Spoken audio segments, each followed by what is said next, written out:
അസ്സലാമു അലൈക്കും വറഹ്മത്തുള്ളാഹി വബറകാതുഹു. ബിസ്മില്ലാഹിർ റഹ്മാനിർ റഹീം. അൽഹംദുലില്ലാഹി റബ്ബിൽ ആലമീൻ വസ്സലാത്തു വസ്സലാമു അലാ റസൂലിഹിൽ അമീൻ വഅലാ ആലിഹി വസഹ്ബിഹി അജ്മഈൻ. ഏറ്റവും ബഹുമാനമുള്ള ഉസ്താദുമാർ, പ്രിയപ്പെട്ട വിദ്യാർത്ഥിനികളെ, സമസ്ത കേരള സുന്നി വിദ്യാഭ്യാസ ബോർഡിൻ്റെ പരിഷ്കരിച്ച മദ്രസ പാഠപുസ്തകത്തിലെ തജ്വീദുൽ ഖുർആൻ എന്ന കിതാബിലെ തജ്വീദിൻ്റെ നിയമങ്ങൾ ലളിതമായി മനസ്സിലാക്കാൻ വേണ്ടി കൊടുത്ത കവിതകൾ, വരികൾ, അത് ഇവിടെ ഒന്ന് അവതരിപ്പിക്കുകയാണ്.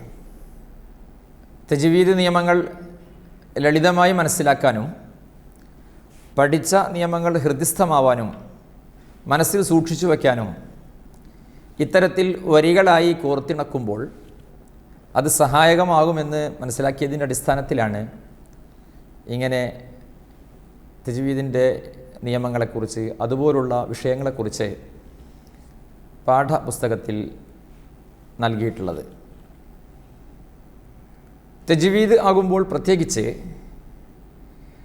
എന്തൊരു ഉദ്ദേശ്യമാണോ ആ വരിയിലൂടെ നാം ഉദ്ദേശിച്ചത് അത് അങ്ങനെ തന്നെ പ്രകടിപ്പിച്ചുകൊണ്ട് അവതരിപ്പിക്കണം. ഉദാഹരണങ്ങൾ പറയാം. നമുക്ക് 3, 4, 5 ക്ലാസ്സുകളിലെ തജ്വീദ് കിതാബുകളിലാണ് ഇപ്പോൾ നിലവിൽ ഇങ്ങനെ പാട്ടുകളുള്ളത്. നമുക്ക് ആദ്യം 3-ാം ക്ലാസ്സിൽ വന്നിട്ടുള്ള തജ്വീദിൻ്റെ നിയമങ്ങളെക്കുറിച്ചു പരാമർശിച്ച വരികൾ ഒന്ന് പാടി നോക്കാം. തജ്വീദുൽ ഖുർആൻ 3-ാം ക്ലാസ് 1-ാം ഭാഗം, അതിൻ്റെ 24-ാം പേജിൽ, അതായത് അഹ്കാമുൻ നൂനി വ തൻവീൻ, സാക്കിനായ നൂനിൻ്റെയും തൻവീനിൻ്റെയും വിധികൾ 5 എണ്ണമാണ് എന്ന് പറഞ്ഞു മനസ്സിലാക്കി തരുന്ന വരികളാണ് ആദ്യം നമ്മൾ തുടങ്ങുന്നത്. ശ്രദ്ധിക്കുക, കിതാബ് തുറന്ന് ആ വരികളിലേക്ക് നോക്കി ശ്രദ്ധിച്ചിരുന്നാൽ ഒന്നുകൂടെ സഹായകമാകും. നോക്കൂ. നൂനിൻ ഹുക്മുകൾ 5 തൻവീനിനുമീ വിധിയാണ്. ഇൽഹാറും ഇദ്ഗാമുകളും ഇഖ്ലാബും ഇഖ്ഫാ ഇവയാണ്. ഇങ്ങനെയാണ് അത് ചൊല്ലേണ്ടത്. നൂനിൻ ഹുക്മുകൾ 5, തൻവീനിനും ഈ വിധിയാണ്. ഇൽഹാറും ഇദ്ഗാമുകളും, അതായത് ഇദ്ഗാമും ബിഗുന്നഹ്, ഇദ്ഗാമും ബിലാ ഗുന്നഹ്, ഇഖ്ലാബും ഇഖ്ഫാ ഇവയാണ്. ഒന്നുകൂടെ കേട്ടോക്കൂ. നൂനിൻ ഹുക്മുകൾ 5, തൻവീനിനുമീ വിധിയാണ്. ഇൽഹാറും ഇദ്ഗാമുകളും ഇഖ്ലാബും ഇഖ്ഫാ ഇവയാണ്.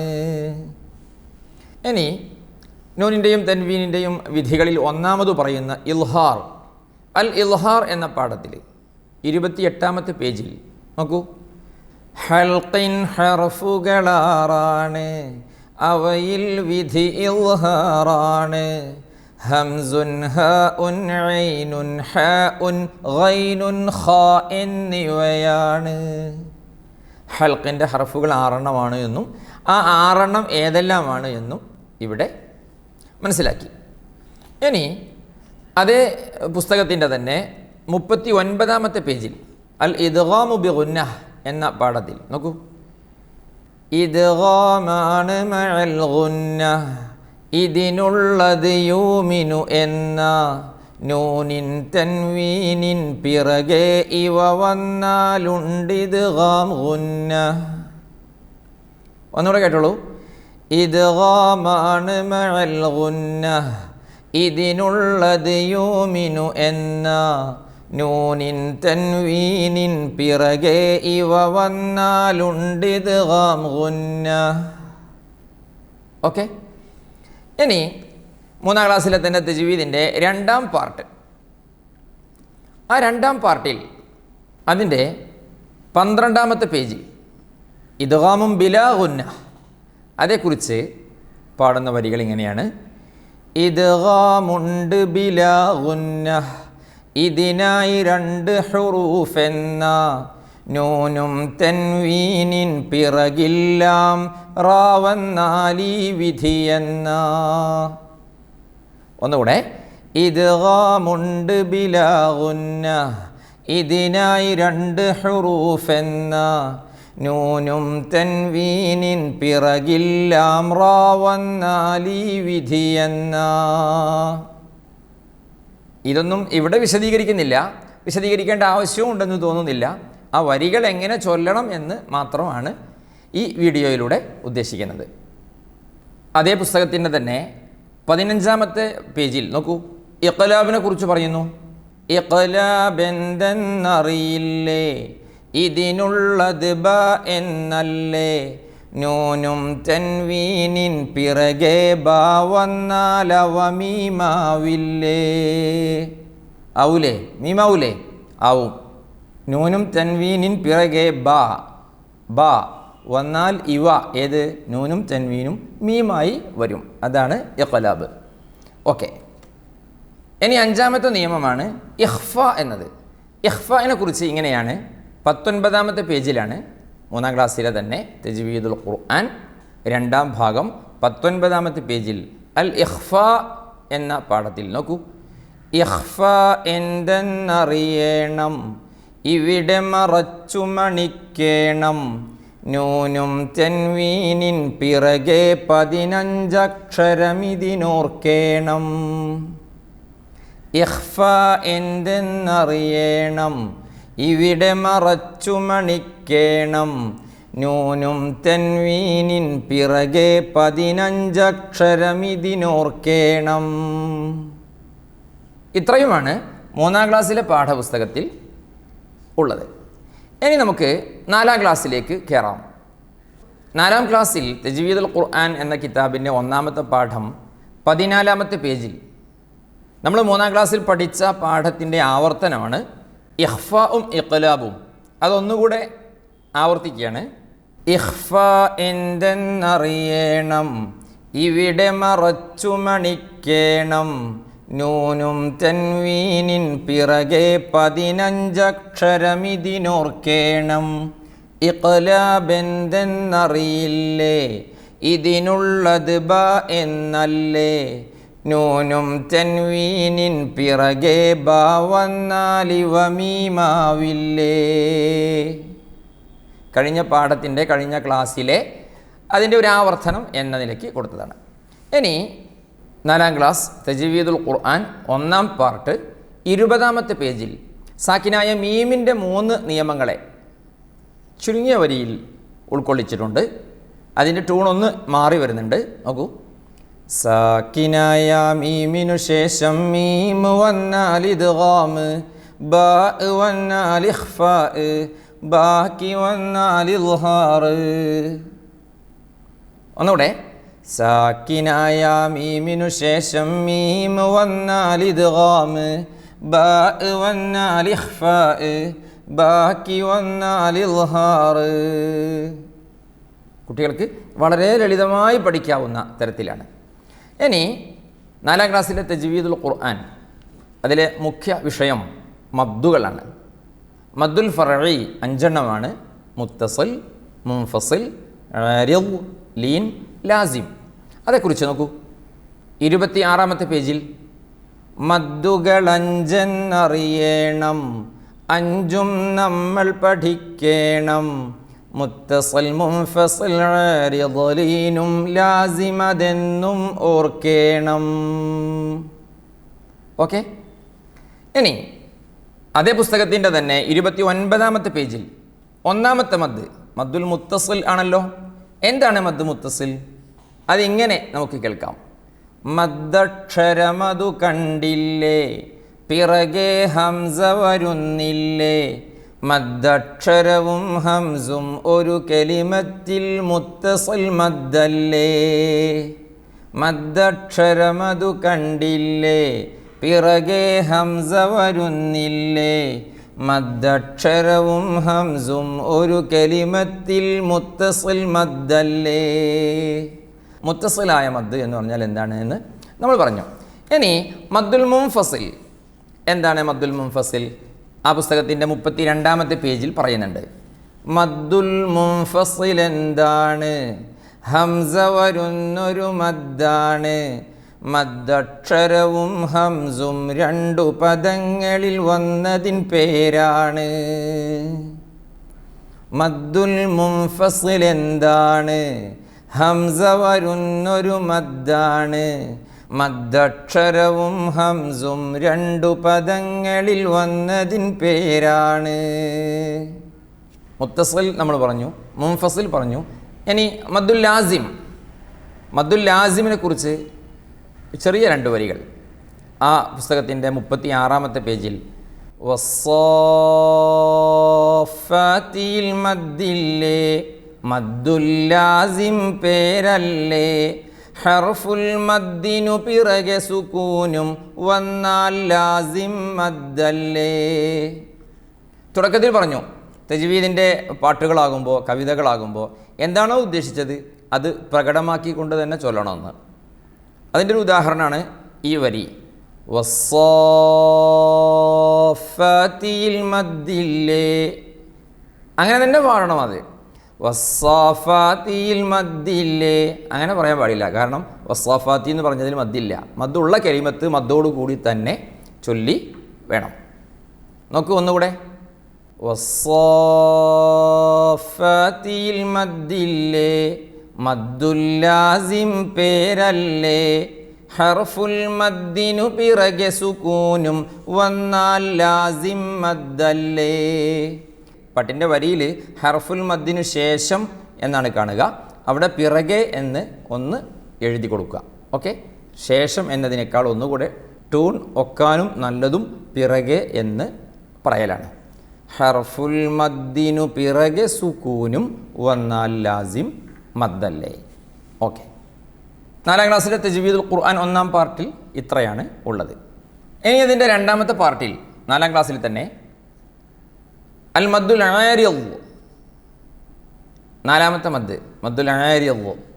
അതിനെക്കുറിച്ച് 15-ാമത്തെ പേജിൽ പറയുന്നത്, ആരിദ് മദ്ദിനെ അറിയില്ലേ, 3 അലിഫോളം നീളില്ലേ, മദ്ദിൻ ഹർഫിനു പിറകെ സുകൂൻ പുതുതായാൽ ആരിദ് മദ്ദല്ലേ. ഒന്നുകൂടെ.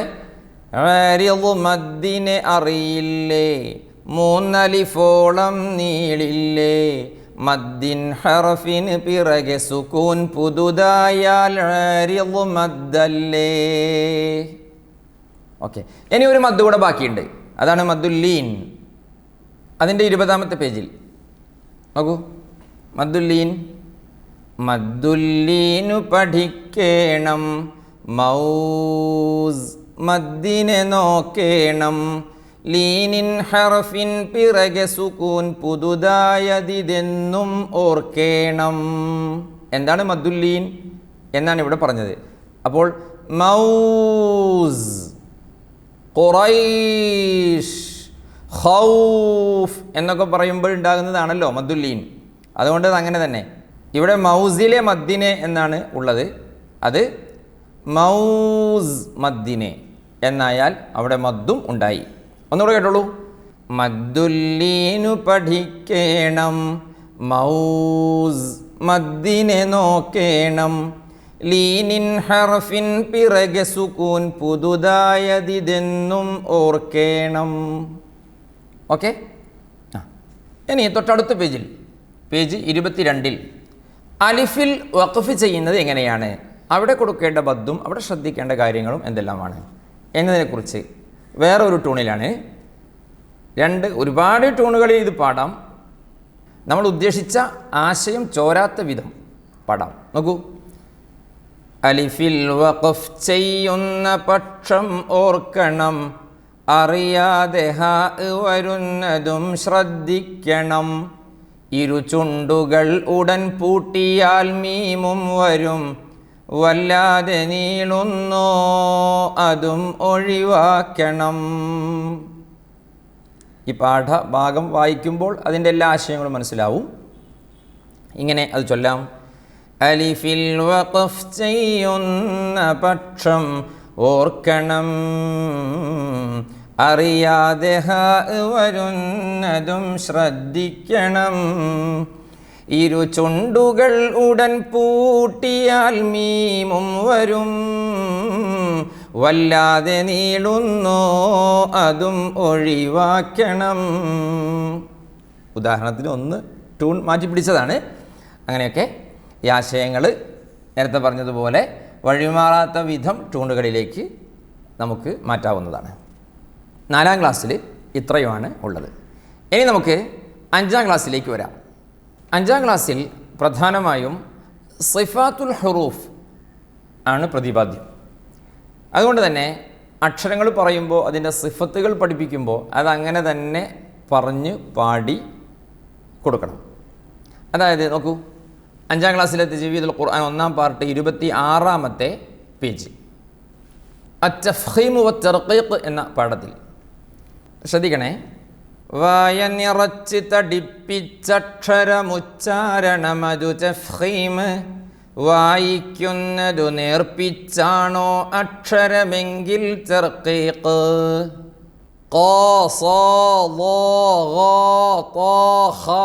ഇങ്ങനെ വായ നിറഞ്ഞാൽ തഫ്ഖീം.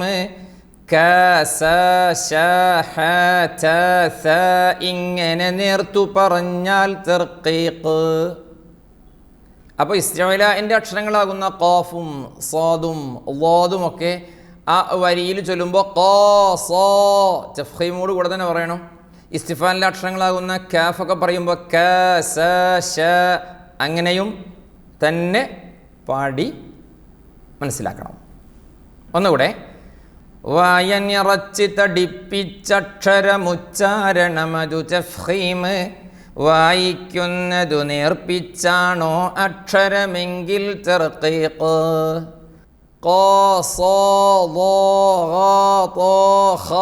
ഇങ്ങനെ വായ നിറഞ്ഞാൽ തഫ്ഖീം. ഇങ്ങനെ നേർത്തു പറഞ്ഞാൽ തർഖീഖ്. ഓക്കെ, ഇൻഷാ അല്ലാഹ്.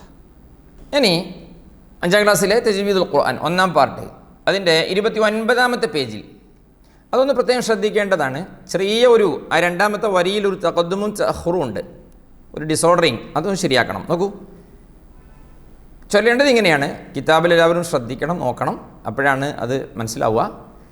അല്ലാഹു എന്നുള്ളതിൻ മുന്നിൽ ഫത്ഹോ ദമ്മോ വന്നാൽ പറയുക നൂറല്ലാഹി റസൂലുല്ലാഹി ഇലല്ലാഹ് എന്നാൽ. കസ്റാണി വിധമല്ലാഹ് എന്നതിൻ മുന്നിൽ വന്നാൽ ബിസ്മില്ലാഹ് നൂറില്ലാഹി റസൂലില്ലാഹി വലില്ലാഹിൽ ഹംദു ലില്ലാഹ്. 2ാമത്തെ വരിയിൽ പറയുക നൂറല്ലാഹി റസൂലുല്ലാഹി ഇലല്ലാഹ്. അങ്ങോട്ട് പോയത് ഇങ്ങോട്ട് കൊണ്ടുവന്ന് ആദ്യം നൂറല്ലാഹി, പിന്നെ റസൂലുല്ലാഹി, പിന്നെ ഇലല്ലാഹി. അങ്ങനെ തന്നെ ചൊല്ലി ശീലിക്കണം, പഠിക്കണം. 5ാം ക്ലാസ്സിൽ തഫ്ഖീം തർഖീഖ്, അതായത് സിഫാത്തുൽ ഹുറൂഫ് ആണല്ലോ പ്രധാനപ്പെട്ട വിഷയം. അതിൽ വളരെ പ്രധാനപ്പെട്ടതാണ് റാ എന്ന അക്ഷരത്തിൻ്റെ തഫ്ഖീമും തർഖീഖും. അതിൽ 33ാമത്തെ പേജിൽ പറയുന്നു, ശ്രദ്ധിക്കുക. റാഇനു ഫത്ഹോ ദമ്മോ വന്നാൽ പറയുക റബ്ബ്, റുസുലെന്ന്, ഖുർആനും ഖദ്ദർന പോലുള്ളതിലും തഫ്ഖീമാകുന്ന്. റബ്ബ്, റുസുൽ, അങ്ങനെ തന്നെ റാഇനെ തഫ്ഖീമാക്കിയിട്ട് തന്നെ ചൊല്ലണം. ഇത് അതിൻ്റെ 26ാമത്തെ പേജിൽ തഫ്ഖീമുർ റാ എന്ന വിഷയത്തിൽ തന്നെ നോക്കൂ. ഖിർത്താസും ഇർസാദും റാഇന തഫ്ഖീമായിട്ടോദേണേ.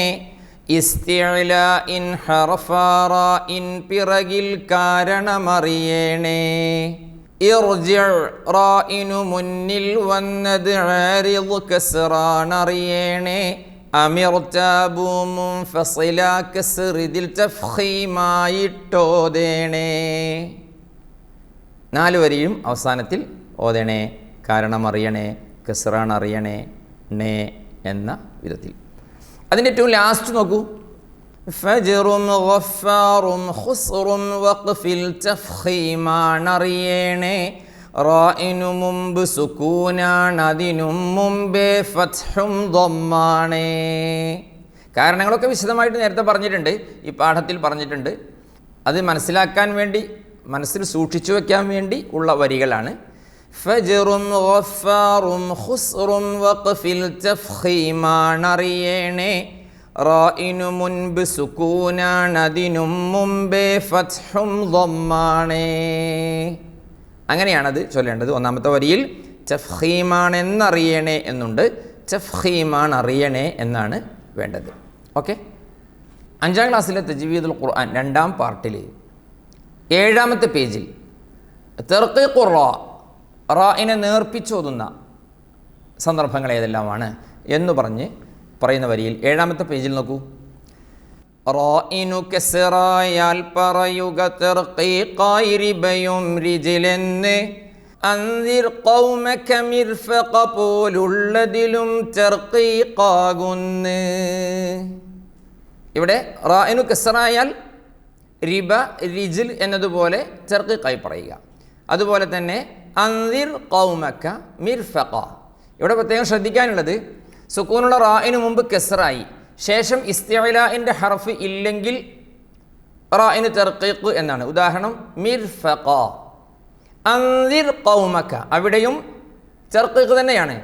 ഇസ്തിഅലാഇൻ്റെ ഹർഫ് ഉണ്ടെങ്കിലും ശ്രദ്ധിക്കണേ, ഇസ്തിഅലാഇൻ്റെ ഹർഫ് അൻദിർ ഖൗമക എന്ന ഖാഫ് വന്നിട്ടുണ്ടെങ്കിലും അത് തൊട്ടടുത്ത കലിമത്തിലാണ്. ഒരു കലിമത്തിൽ തന്നെ ഇസ്തിഅലാഇൻ്റെ ഹർഫ് വരുമ്പോഴാണ് തഫ്ഖീമാവുക. മിർസാദ്, ഇർസാദ്, അത് കഴിഞ്ഞ 1ാമത്തെ പാർട്ടിൽ നമ്മൾ വിശദീകരിച്ചിട്ടുണ്ട്. ഖിർത്താസും മിർസാദും, ഓക്കെ, ഓർമ്മയുണ്ടല്ലോ. അപ്പോൾ ഒറ്റ കലിമത്തിൽ വന്നാൽ മാത്രമാണ് തഫ്ഖീമാവുക.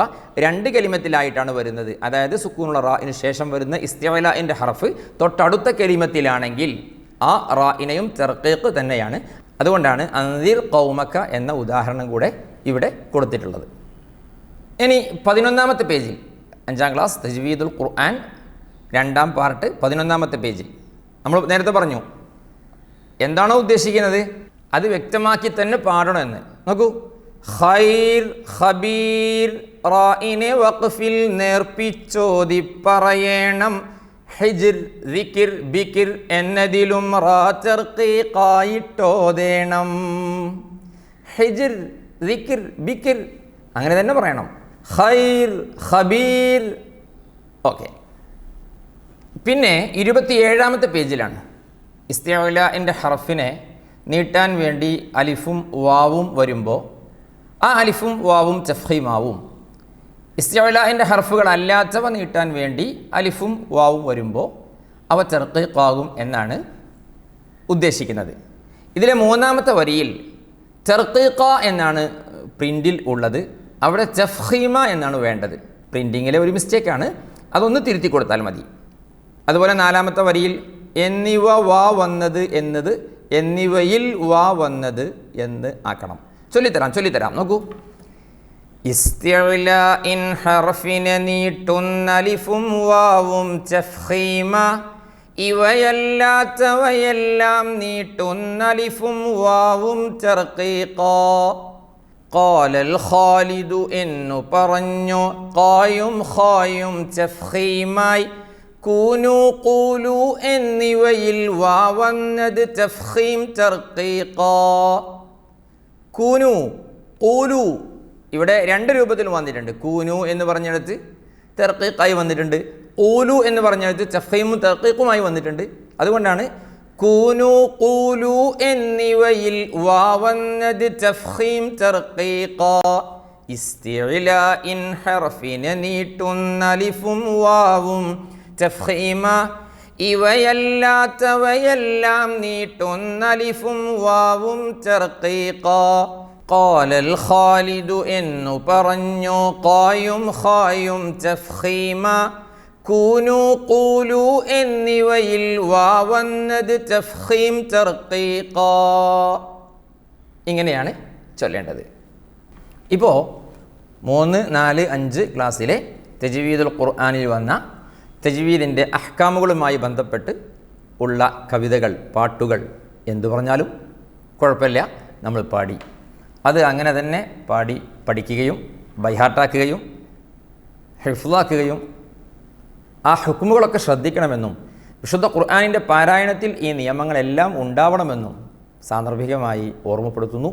അല്ലാഹു സുബ്ഹാനഹു വ തആല നമുക്കെല്ലാവർക്കും വിശുദ്ധ ഖുർആൻ അതിൻ്റെ നിയമങ്ങൾ പാലിച്ചു പാരായണം ചെയ്യാൻ, കാര്യങ്ങളൊക്കെ നന്നായി ഉൾക്കൊള്ളാൻ, പഠിച്ചു മനസ്സിലാക്കാൻ, അതനുസരിച്ച് വിശുദ്ധ ഖുർആൻ ഓതാൻ, അങ്ങനെ ഖുർആനിൻ്റെ അഹ്ലുകാരായി ജീവിക്കാൻ, അങ്ങനെ ഖുർആനിൻ്റെ ശഫാഅത്ത് കിട്ടി സ്വർഗം പുൽകാൻ അല്ലാഹു ജല്ല ജലാലുഹു നമുക്കെല്ലാവർക്കും തൗഫീഖ് നൽകി അനുഗ്രഹിക്കുമാറാവട്ടെ. വസ്സലാമു അലൈക്കും വറഹ്മത്തുള്ളാഹി വബറകാതുഹു.